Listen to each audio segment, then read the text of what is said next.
Hello and welcome to Juicy Scoop and my YouTube page. A lot of you are enjoying watching the interviews of Juicy Scoop and myself do these hot topics on YouTube, as well as all of my sketches are put on here. Premium content from my latest stand-up special is on here. So please subscribe to my page. Subscribe.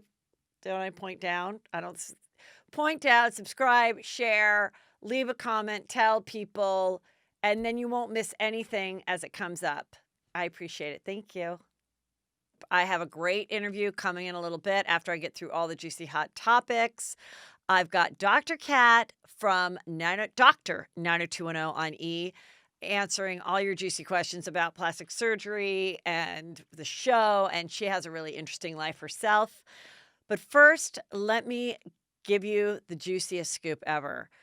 My first show in 8 months, you guys. Some of you may have watched me on Instagram. I performed live for the first time singing Dreams from Fleetwood Mac, doing karaoke in a small open area place at a golf resort in Sand Hollow, Utah this past weekend. Mackenzie filmed it. I killed it. People were really impressed with my singing. I hope the stand-up goes as well. I'm excited to be there. I'm going to Tempe Improv Thursday and Friday night of this week, and I'm excited to announce that Julie Goldman of the Brandy and Julie duo, and Brandy will be there as well, but it'll be Julie that will be performing stand-up as my feature act. She just agreed to do it. It is going to be really fun, and I have some other very exciting surprise guests who have been guests on this show who will be in the audience this weekend. So I'm not going to tell you about them, but you'll get a treat. So it is limited capacity. There aren't that many tickets left. I hope you guys come and enjoy yourselves. Okay, here we go. Oh my God. So let me tell you. So I went to the Zion National Park in Utah. I've never been to Yellowstone. I have never been to any of the other ones. I'm not a camping girl. I have never been. I think I told you guys the only time I went camping, I was a small baby. And my dad wanted to experience camping, so he got a camper. And my older brothers and sisters had competitive swimming meets that weekend. And when they picked up the camper, it was like 2 feet shorter than it was supposed to be. And they went to this campsite in San Diego. It was in the early 70s. And when my mom finally took me to wash the vomit out of my hair, this little girl said, "And how long has your daddy been out of work?" And my mom said, "Our daddy's not out of work. We're on vacation." So that was the last time my mom agreed to ever go camping. She said it was like the grapes of wrath, if you remember that book from literature. It was just a nightmare. And then as they were leaving, they passed this place. I don't know if it still exists in San Diego, but it was called Vacation Village, where everybody got like their own cottages and you could like ride around bikes and stuff. And my dad said, "Oh, I guess I should have taken that free condo that my boss offered me at Vacation Village," as they drove by. 5 kids. And my mom wasn't a camper, so she brought like pots and pans, a whole chicken to cook. It's one of like those stories that she told all the time about, at cocktail parties. Anyway, you guys know about this really pretty girl. I have her photo up here. She's 38. She's a mom from Woodland Hills. She went missing in the same Zion National Park. And it's very suspicious because the story is just strange. She was missing for 2 weeks. They were looking for her. They were very concerned. Now, it is warm weather there. It was even warm this past weekend, and this was a couple weeks ago. So it's not like she was stuck in snow, but she said she survived by drinking the water in the Virgin River, which there's signs everywhere saying the water is contaminated, especially when it gets past 70 degrees, which it would have been in most places, I think. And so what did she live off of for 2 weeks? Because they immediately released her. They said she was thin, but she looks like she was thin to start. She was with her sister the night before, and she said, "I'm fasting before my hike." I don't know if she just wanted to get away from her family, if she was meeting some hot guy who then like took her to a cabin and they boned for 2 weeks, and then she just went back to the river and was like, "Oh, I'm disoriented," or something. The whole thing is strange. I don't think she had a tent with her. I don't know if she hid under leaves. I don't know if she packed her body with a bunch of Cliff Bars. I don't know, but I had a traumatic experience there too. Here's the thing. I get very scared about anything that involves a shuttle on a vacation, okay? Shuttles scare me because I grew up in my 20s going to parties in Hollywood, in the Hollywood Hills, that required shuttles, whether it was a Playboy Mansion or this guy Fig that was like this old man that had a purple old-fashioned car, and he was some attorney, and he would just like approach people, girls, and say, "Hey, I want to go to my New Year's Eve party." And then I was on the list. Okay, you had to park at the Pacific Design Center for Fig's house, and for the Playboy Mansion, you had to park at UCLA. And then shuttles would come and take you up to the house. Now, when the party starts to end, it is like it's like you're trying to get on a shuttle. The shuttle is like the Titanic's going down, and you're claiming that, you have to get on the shuttle. Otherwise, your child is going to die or something. Like, everyone's just trying to jump on a shuttle to get the fuck out of there, because as soon as the shuttle fills up, you got to wait for the next one. And you're ready to go home.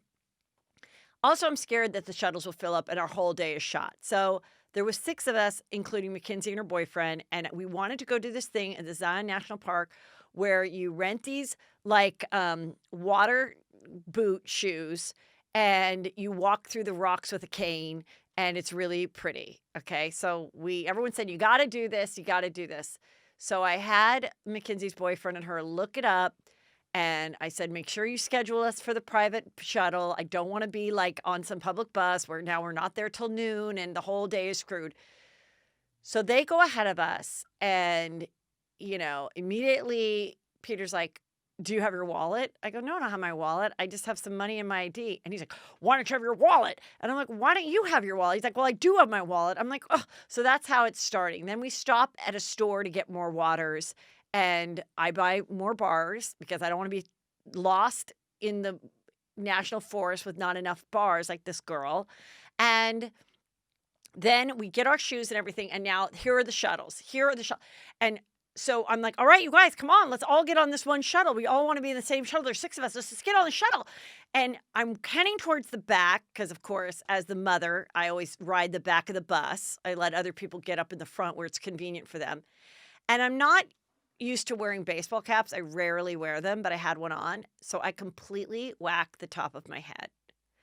I also just started my period. I know I hate period talk, but I did. And I think between hitting my head and the stress of the Zion National Park, the Woodland Hills mom missing, making sure everyone had their boots, making sure that everyone had enough to eat, it like didn't hurt that bad, but then now you're off crying. Now I'm just off crying.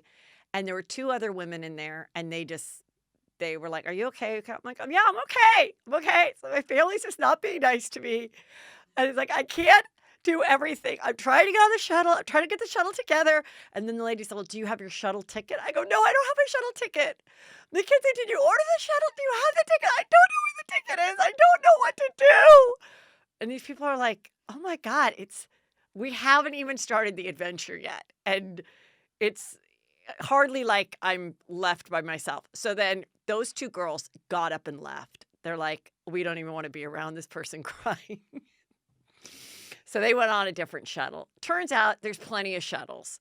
Turns out if you don't get on the 10 o'clock one, you're welcome to get on the 10:15. They're not strict about it. They just need to see that you paid for it before, which we did. So I got over it. And then I said to Mackenzie's boyfriend, Christian, I said, sorry about my weirdness, but Mackenzie learned at a young age that oftentimes my tears turn into comedy. And I'm sure I'll find something funny out of this. Anyway, so we all start to go. I don't know how these people did this thing without renting the shoes. Kelly, if you ever do this, do not be cheap. Rent the shoes. I mean, it's slippery rocks. I don't know what would happen if you would have twisted your ankle, how anyone would have gotten you out of there. Because I don't know where a helicopter would land. I guess they'd have to put you like a piggyback. I mean, it is a long ass thing. And you just keep going around each corner. And then I'm like, should I keep going? I got to turn around. It's like 7 miles or 17 miles long. And then I'd be like, wait, but around the corner, I see that's like prettiness. Maybe I should go just a little bit further. And then So then I asked this girl coming, high blonde pony, good lashes. I go, excuse me, do you know is there some like waterfall that I should keep going for? Because now the family's gone ahead, by the way, they abandoned me. Okay. They're like, you're going too slow. And she was a juicy scooper. And she goes, no, actually, it's pretty much just continues to be the same. And I go, okay, I'm going to like turn around and really look at it. Because that's the other thing. You're looking down at your feet so much that you don't slip on the rocks that all of a sudden you're like kind of missing the whole point of why you're there, which is supposed to be looking at these big like rocks, that like really inspired people in life to just look, I don't know, to live in Utah. So eventually I turned around. I did find my family. I did not go missing. And the whole trip was really fun. I'll tell more about it on Patreon, but we did lots of different things and it was a good time. But while I was gone, unbeknownst to me, on Friday night, Fortune Feimster got married to the love of her life, Jack. They've been together 5 years. They got engaged like a year and a half ago. So I'm driving back in the back seat because Drake and Peter are in the front. They're taking turns driving, and I just like to be in the back and be on my phone. It's about a 6-7 hour drive home from Utah. And I'm looking at Juicy Scoop Obsessed, and I see People Magazine is reporting that Fortune and Jax got married. Joy, and then FOMO, and then jealousy starts to seep into my body. So before I even read the article, I text Sarah Colonna. Because Sarah Colonna, when she got married, I believe she invited Fortune, but I'm not sure. So I think Sarah might be invited. So I text Sarah and I text Chris Frangiola.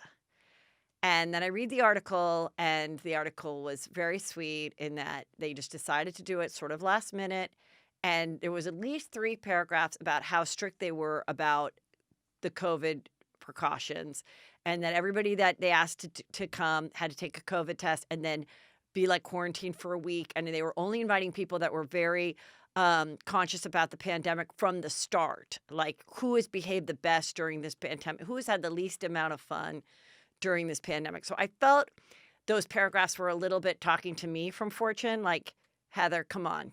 Like, you went to the Zion National Park. Well, granted, I'd be there at the time, but you guys have seen I've been good. I've not been to a musical concert, but I mean, I have been out. I have ate at a restaurant outside. I have gone to a grocery store. I've walked around the earth in the last 8 months. So thank God Chris wrote me back and said, no, I had just heard about it, was not invited.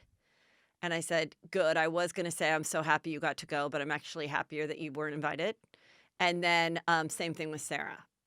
Happier that they both were not invited. I think it was very small. I think it was truly they're really close friends. I did text Fortune. I am very happy for her. I'm the most happy that she got in People Magazine. I mean, now finally, my girl is listening to me on how to run your life. And if you are going to get married and People wants to be a part of it, or you have a publicist that can make people be a part of it, of course, be in People Magazine. They both look beautiful. I'm really, really happy for them. I'm glad they did it. I'm glad they didn't wait any longer. I love that people are going forward with their weddings. They're smaller, they're outside, whatever. But, I don't think people should wait a whole nother year if they want to have it. So I think it's great and so happy for them. So that's it. So you guys probably wondered, was I invited? No. Did I perform the ceremony? No. But I would have been in a real pickle because if I was invited and couldn't go because of this Utah trip that we've been planning for a while, which was celebrating Mackenzie's 21st birthday, you guys know how I never want to miss a wedding in a past app. So I want to thank Fortune for not inviting me. Sometimes it's just better not to even have the choice. And thank you, Fortune, for not inviting Sarah or Chris either. Because if you had, this would just be it wouldn't have been as joyful of a moment for me. Okay? Full honesty.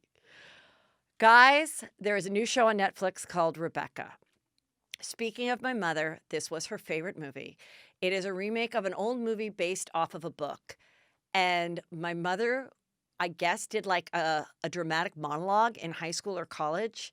And she'd constantly bring up this line and she'd say, "Last night I dreamt of Mandalay, Mandalay, secretive and silent as it has always have been." And anyway, that was in the new movie, which is starring Lily James and Arnie Hammer. And Arnie, what is it? Armie Hammer. I mean, the worst name ever. Armor Hammer is a company, right? What is Armand Hammer? Armand Hammer is a company of some type. Armie Hammer is the guy that played the twins in the Facebook movie. He also was in the movie Say My Name, which you guys know I like gay romance, gay male romance, slight soft porn. Also in that movie, it took place in the 80s, and he reminded me of my old boyfriend. He's tall. He's so hot. So in this, it's like, I don't know what year this is supposed to be. I want to say it's like 30s, 40s, 50s, something in there. Maybe the 30s. And they're in Europe, and it's beautiful, it's historical, it's juicy. Watch it. But Lily James is in it. And basically she meets Arnie, and he is a widower, super wealthy, and he falls in love with her, brings her back to the mansion with all the staff, and the head, Kristen Scott, who's the head of the staff, is very weird and there's a lot of secrets surrounding the woman, his wife, who died, and all of that. So, but an article just came out in Page 6 saying Lily James flirted with married Rebecca co-star Armie Hammer. Okay? Now, you guys know that we just saw the photos of her canoodling, making out with her other co-star from whatever movie she's doing with Dominic, what's his name? Dominic West, who's also married, who's 50. Anyway, in this, it said, as you know, Armie and his wife have separated. They have a couple kids. They also own some cute bakery in like Montecito or something, right? Or in Santa Barbara, don't they? Look that up. Anyway, they were really in love. She was there at the Oscars for Say My Name, did not care that he had all these sexual scenes with the young guy. That's where the young guy tried to have sex with a peach because he wanted to know what penetrating someone would feel like for himself. Anyway, in this movie, so they do have romantic stuff. It isn't super sexual though. It's pretty PG, this movie. But they have great chemistry in the few scenes that they have. And supposedly she flirted with him, and the wife saw her text to him, and she called herself, what did she call herself? Her whatever her character name was on set is what she was like. Adeline was writing back and forth, and it was very suspicious according to the source. So they had some fights about it. They went to counseling, but in the end, they decided to end their marriage. And now he's not even with her. She's with, or was with, Dominic West. And that story is that they then said, no, everything's fine. I'm with my wife, but apparently now the wife has had it and has left. So I don't know that Dominic is going to be able to save his marriage, just like Armie was not able to save his marriage. So this girl is Lily James is kind of quite the little hussy. I mean, I would be nervous if like my husband was going to be doing a movie with her for sure. I think I would just have to be like, we're on set. The kids are doing their Zoom school from the trailer. Your dick's going to be on lock and key. She's another one with like the Venus flytrap vagina, and she gets off on, and they said she would give like lingering stares to him on set. And that being said, though, this is a beautiful, cool, juicy movie that I suggest you guys watch. That was my mom's favorite. Okay. Here it is, Rebecca. Okay. Potomac. More of the same is going on in Potomac. It's fun. But one thing I just want to touch on is our girl Robin, her fiance-to-be, ex-husband, soon-to-be fiance in the show, Juan goes to a jewelry store with Giselle to pick out a ring for her. And Giselle says, I know that she likes Moissanite. No, that's not it. What is it called, Kelly? Moissanite.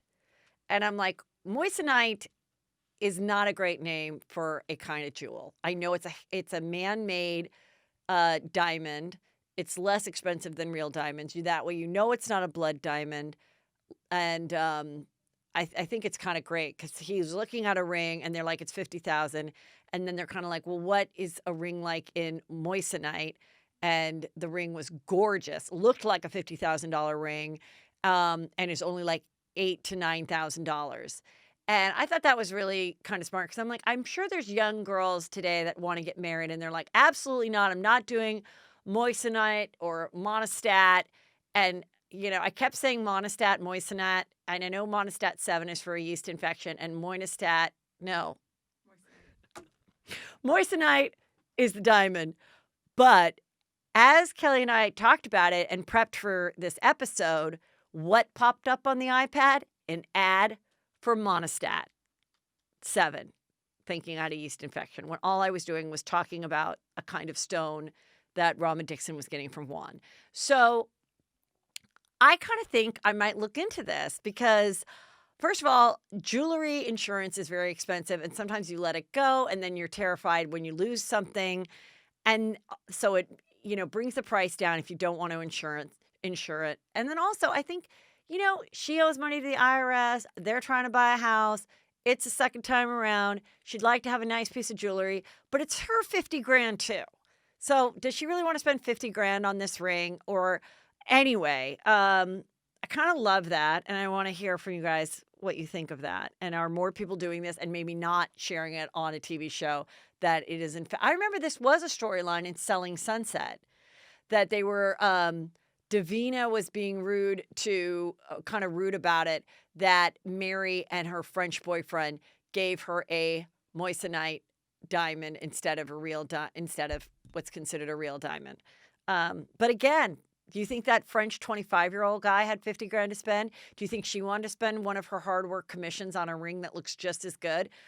So I don't know. I might look into this. Let me know if you're a jeweler and you want to show me some stuff. Okay, Real Housewives of OC has begun. And now people were kind of criticizing it. I said, I don't know if I want to live through COVID yet because we know we're going to see them live through COVID. But it hasn't happened yet, so it's still being filmed normal, and I'm kind of enjoying it. Gina has left her abusive husband and bought a small condo, 1,700 square feet, with her boyfriend, who also has 3 kids. And Bronwyn is they're kind of like talking about it, being a little bitchy about it.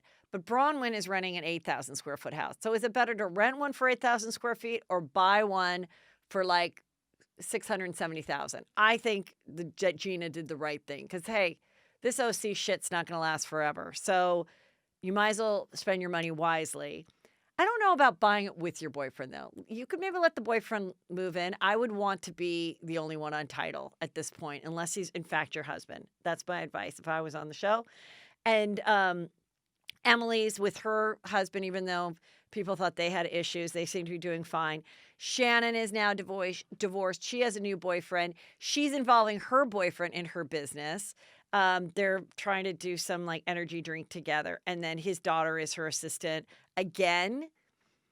Yeah, I don't know if that's the wisest thing, but too late now. Okay, Kelly, we know, got married to Rick Leventhal, who is the host of this Fox, on the Fox network.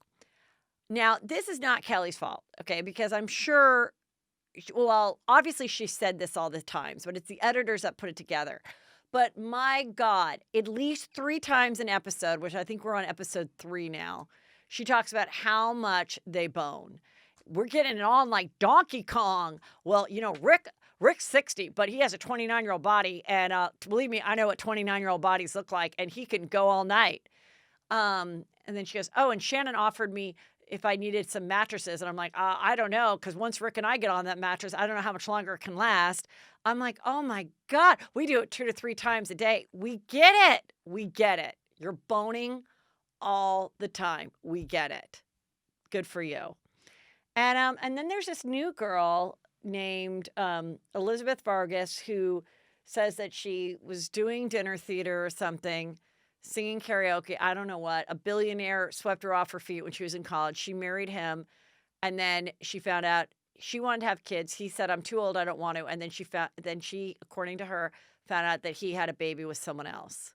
So now she's divorced from him. She lives on the beach on the Strand, and she has a tall young boyfriend that she's been with for a couple years, but they don't have sex. So I think it's kind of pretty entertaining so far. I'm enjoying it. We'll see. Okay.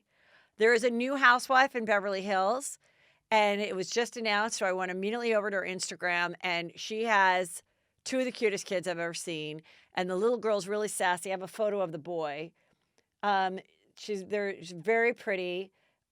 She looks to be she's Asian, but I don't know exactly her background. Her parents look to be real cute. Her family, she's got a brother that is looks to be like a young, fun 20-year-old. I think he's a brother. I don't know. And then she's got her two little kids, and she's been married 13 years. Her house looks nice enough for you guys to like it. So I think I'm excited. I think that, her kids are like a little bit older than Dorit. So I think it's kind of fun that we have a younger girl, and then she had something to do in the movie industry, I think, because I went into her Instagram and she took a photo with this other girl and said, "Congrats on this girl who did the live action in Mulan. We were together when I was 23 and she was 16, and we were in China and we were playing video games." And she called her little sis. So I don't know if it's actually her little sis or what, but she seems cool and positive and fun, and her Instagram's probably going to blow up in the next day. Right now, she only has 5,000 people. So I don't really know what her background is. But Pretty Mess didn't like her photo. She did her first photo today, saying, "I've got some all dressed up and I have some place to go." And so it's been reported it was the first day of shooting. And Dorit liked it and Lisa Rinna liked it, but Pretty Mess had not liked it. Now, that doesn't mean anything. And she may not have time to have gone on there. Maybe her social media guy is gone. But she got in a lot of trouble, which makes me think that her social media guy was not in charge of this. She posted this photo of the three girls in the pink dresses, which is Robin and then Lisa and Pretty Mess, all the pink dresses. And under it was a photo of the pink ladies from Greece. And it was put together like this, and she reposted it. And somebody, who was it, Bored by Bravo, Instagram account, had in fact put that meme together. Now, they had not watermarked it, which they should have, but Bored by Bravo kind of wrote something like, "Oh, I'm so excited that you posted this, but could you give me credit?" And she just doubled down and got really angry. Maybe Erika Jane didn't really understand, but this is one of the things. This is some of the stuff that they said. So the girl goes, "Hey, that's my photo. Can you credit me, please?" Sorry, it's Brands by Bravo. I apologize. So, God, I don't want to say it wrong. Okay. So Brands by Bravo said, "Hey, that's my photo. Can you credit me, please?" in the comments under Erika Jane's Pretty Messes is her Instagram post. And she wrote, "Actually, it's not your photo. It's Bravo and Paramount photo. But okay, cute meme though." Okay, so Paramount being the Grease photo. And then the girl wrote, "I know that, but the meme and the caption were my idea," the account pleaded. "I'm a huge fan of yours and nearly passed out when I saw that you posted my meme. I just wanted credit for it. And in my post, I credited Bravo for the photo. Thanks!" Exclamation mark. Still, Erika wasn't budging. She says, "The way to get more credit for your ideas is to come up with your own and stop leaving comments on my page about how you feel wronged. These images do not belong to you. Now go make some interesting shit that I can promote. It's expensive to be me." I added that part. Okay, so then she also added that her co-star Kyle Richards took the photo of her in the original post. But that wouldn't have included the Robin thing, which is what Bravo, Brands of, right, by including Robin Dixon from Potomac and also the Grease. That's what Brands by Bravo did. And then fans were quick to snap back about it, and one fan said, "I can't believe how she's behaving." Anyway, so now she's just like ignoring it. But you know, I I called Erika and I said, "Erika, what happened here? Did you not understand like how a meme works and that these people are fans and they just want to get some credit?" And she said to me, "You know what? I don't give a fuck. I really don't. I'm sick of this shit. I've been doing the show for a long time. These fans, they never get enough. I posted it. That's right. I don't know how a fucking meme works. You think I give a shit? You think I'm threatened by this little person? Do you? I've got Mr. Girardi on the phone. He's drinking his coffee out of a styrofoam cup and he doesn't give two fucks, and neither do I. So you want to come at me? Fine. I at this point, I don't care. You know what, motherfucker? I'm out." And I was like, "Wow, Erika, that is harsh." Obviously, I'm joking. Anyway, my thought is, I don't think she understood. And then as time wore on, she just was like, "Oh, forget it. Let this die down." If I was Erika, I would reach out to Brands by Bravo, and I would send a cute little box of some like Erika Jane shit and just say, "Sorry for the misunderstanding, babe. Erika Jane." What do you think, Kelly? I think that would be a good idea. This is such a cute photo if you're watching me on YouTube. These moms put their little kids, and they're between like 4 and 6 years old, and dress them as the cast of Schitt's Creek. I want to plead to some of the moms, if you're able to have Halloween and you don't have an outfit together yet, I know I'm giving you not a lot of notice. And if your child is between the ages of 4 to about 6, this is a great opportunity to dress them up as stars or cast members or something of a real person. I think that is such a fun Halloween costume, and I think you'll get so many likes on Instagram about it. And it reminds me of when I was in Catholic school, we had Monsignor O'Connor. And if you don't know what a Monsignor is, it's like above a priest. And he was very traditional, and he built our church, and he had a slick back gray hair, and he'd walk around at playtime smoking a cigar, which of course is like so inappropriate now, but he smoked a cigar, and he had like the long black outfit on with the red buttons, and go around smoking a cigar with his hands in his pocket, and he would like kick the kickballs and he'd walk out, and it was like a rock star came on campus. I remember being at the St. Mills Carnival, and I was like in 8th grade, and there must have been a kid, he must have been in the 1st grade, and his mom made the exact outfit, the long black Monsignor outfit with the red buttons, gave him a fake cigar, sprayed his hair gray, made his eyebrows gray, and he walked around that carnival, and I can see it like yesterday. And I'm telling you, I don't know where you live, if you're able to have a carnival, if anybody can see you do this costume, but like you and your girlfriend should get together and try to do a couple things like this if your kids are this age. And if you can't do it this year, make a note for next year, but you got to do it while your kid is like young enough that they're down for it. Or maybe you do a couple costumes and then you let them be like their store-bought loser thing that everyone else is, like a Batman or whatever. But if you can get them to be like someone in your community or like a star or something, I think it is the cutest idea, and that is my suggestion. Also, speaking of my childhood, I did not go to prom, and apparently our Bachelorette Claire Crawley did not go either, and she said it in the previous episode. And then this girl wrote in and said, "That's not true. You went with my husband."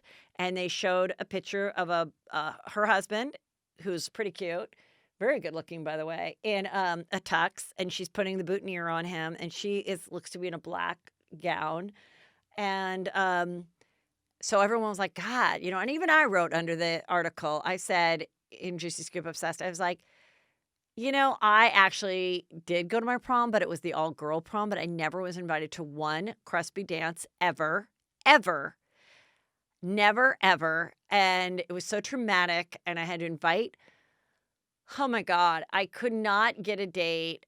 I had 2 deb balls and debutante balls and my own prom, and I could not get a date. I'm telling you. Each person I invited then fell in love with someone else and then said, "Can I go with her?" Finally, I took this other guy, and meanwhile, he'd started dating someone else. So he and that girl went off during the after party where I got drunk off of tequila and like Orange Crush and puked. And so that was my prom. But this girl said that, and then Claire buckled down and said, it wasn't the prom. It was like a homecoming dance or a Christmas dance or something. And actually, she did not go to prom. So there you go. The prom gate is solved. And she also recently posted that she gave herself an eternity ring because I guess she has decided that she's the only one for her. I don't know if it's diamonds or Monistat 7 or Moinistat or Moissanite. It could be any of those things this ring is made of. Good for you. And I'm going to be watching tonight, you guys, because I'm recording this Monday. All right. Now I'm very excited for you guys to listen to this very interesting interview. We got into lots of things about plastic surgery, answered lots of your questions, and actually how the whole show came about is really fascinating. She definitely works the secret and is inspiration as a female doctor who's very self-made, of course. And I will tell more about my trip in Utah on Patreon. So you go to heathermcdonald.net if you want to get tickets to my shows or join Patreon. You go right there. And now for Dr. Kat from Ease, Dr. 90210.